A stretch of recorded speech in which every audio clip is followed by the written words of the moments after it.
Hidden San Francisco, the guide to lost landscapes, unsung heroes, and radical histories. Stop T11, the Freeway Revolt, at the Panhandle Park at the West End at Schrader Street. In honor of the leader in the citizen revolt that led to the city government blocking many planned elevated freeways crisscrossing the city, Sue Bierman Park sits on the former site of the on- and off-ramps of the Embarcadero Freeway at Clay and Washington Streets that dominated the waterfront from its construction in 1953 to its destruction in 1993. But it was the Panhandle in the Haight-Ashbury that was really saved by Bierman's organizing work. In the 1950s, the California Department of Highways had a plan to extend freeways across San Francisco. At that time, the freeway reigned supreme in California, but San Francisco harbored the seeds of an incipient revolt that ultimately saved several neighborhoods from the wrecking ball and also put up the first serious opposition to the post-World War II consensus on automobiles, freeways, and suburbanization. After the San Francisco Chronicle published a map in 1956 showing freeway routes crisscrossing the city proposed by the California Department of Highways, committees of citizens emerged in many neighborhoods to oppose the plans. By 1959, over 70,000 citizens had signed petitions objecting to various segments of planned elevated freeways, and the city's Board of Supervisors voted to block most of them. But the California Department of Highways engineers, all men, were not impressed by the female-led opposition in San Francisco.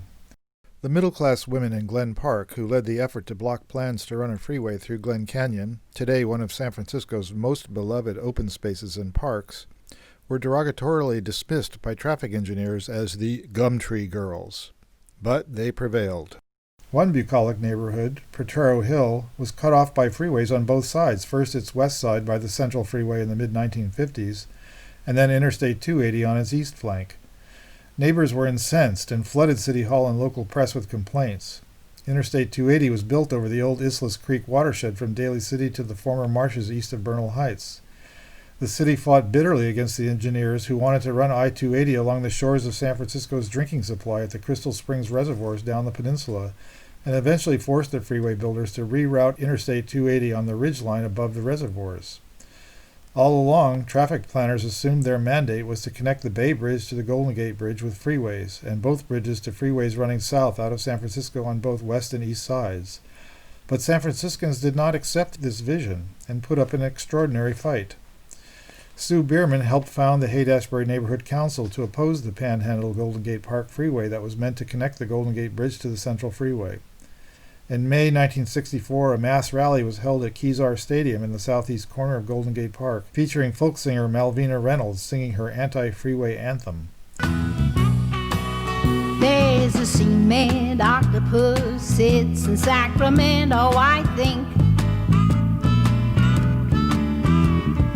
Red tape to eat, gasoline taxes to drink.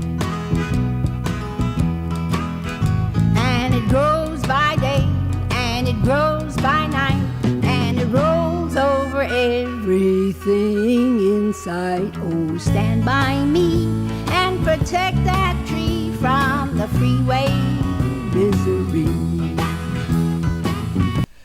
The Central Freeway was stopped not far from City Hall, with off-ramps at Fell and Oak and others at Franklin and Gough at Turk, where they stood until the 1989 Loma Prieta earthquake. Over nearly a decade, from 1956 to 1964, thousands of activated citizens pressured city leaders until a climactic vote was taken in 1964. First ever African-American supervisor Terry Francois, an NAACP lawyer who then Mayor Jack Shelley appointed as a reliable vote for his pro-labor majority on the board, gave an epic speech analyzing the pros and cons of the Panhandle Golden Gate Park Freeway from the point of view of being a black man living in an integrated part of the Haight-Ashbury, while the redevelopment agency was demolishing the largely black Fillmore just to the north. 5 votes were already against the freeway, and 5 votes were in favor. Francois shocked the city and the nation when he cast his vote, no. Never before had a city refused to allow a freeway to be built. For another year, Mayor Shelley and his supporters tried to convince a majority to vote for the Panhandle Freeway, or at least for the Golden Gateway Freeway that had been truncated on the waterfront at Broadway. But in 1965, both projects were finally defeated for good by 6-5 votes. Supervisor William Blake from the Sunset being a surprise last-minute conversion to the No campaign. Interstate 280 was authorized and completed in the early 1970s, but it too was eventually truncated and redesigned to end where it does today at 5th and King Streets. Just to the south of Mission Creek runs a waterfront road named Terry Francois Boulevard. To this day, San Francisco has never allowed a connecting freeway to be built across the city.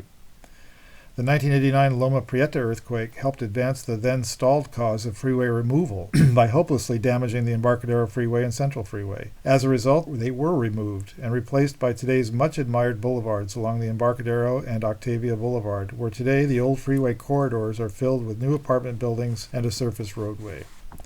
The complaints of Chinatown merchants over the demise of the Embarcadero Freeway led to the construction of the new subway that is nearing completion as this is being written. Octavia Boulevard was a vision of activist neighbors and bicycle advocates who mobilized after the 1989 quake to campaign against Caltrans's efforts to rebuild the Central Freeway. In a reprise of the old Freeway Revolt of the 1960s, torrid campaigns rocked the city, and 3 consecutive elections saw nail-biters decide the fate of the Hayes Valley area. In the first vote, a 51-49 majority favored removing the freeway in favor of the boulevard plan.